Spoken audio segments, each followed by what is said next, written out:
the most controversial website ever that has revealed well-kept secrets to the world, WikiLeaks. Its founder, Julian Assange, risks extradition to Sweden because of rape allegations. I went to one of his court hearings at the Belmarsh Magistrates Court in London, and I've spoken to some journalists.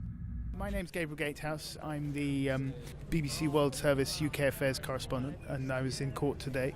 I thought there were some pretty dramatic scenes inside court as one of the star witnesses for the defence had to admit under cross-examination that he'd made a crucial error in his testimony to the court about when the Swedish prosecutor initially asked for an interview with Mr. Assange. Was it before he left Sweden at the end of September or after? But it turned out that it was before, and this leads into the whole question of was it reasonable of the Swedish prosecutor to ask for his extradition.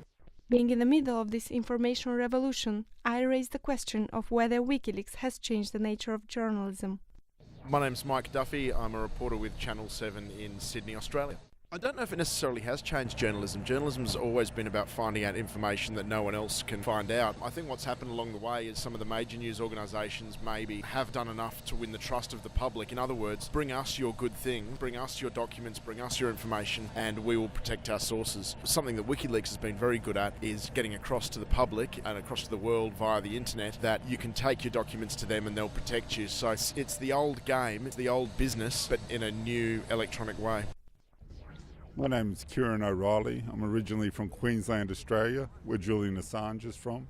I think the secrets they talk about are not secrets from the elites. Like in one example, WikiLeaks published an interaction between the Australian Prime Minister and Hillary Clinton. Australian Prime Minister at the time, Rudd, told Clinton she must prepare for a military war with China should they lose the economic war. Now, it's not news to the Americans or the Chinese elites that China owns the American economy. Who it's news to is the average American. So these are secrets hidden from the general population by the ruling elite.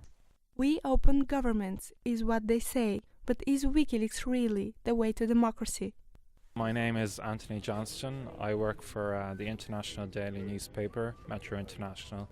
I think so. We see in different countries how it's received. I mean, we see in the United States that there's huge uproar about the WikiLeaks revelations, and indeed in many countries across Europe, people feeling liberated and that they'd like to know what their governments are doing behind closed doors. I think freedom and openness of the press is the way to democracy. I don't know whether WikiLeaks can take sole responsibility for that. Well, democracy is, only strong when there's active citizenship. And the elites don't want us to be active citizens. They want us to be passive consumers. They want us to think the only freedom we have is between Pepsi and Coke. They don't want us talking about issues or reflecting on wars that we're involved in.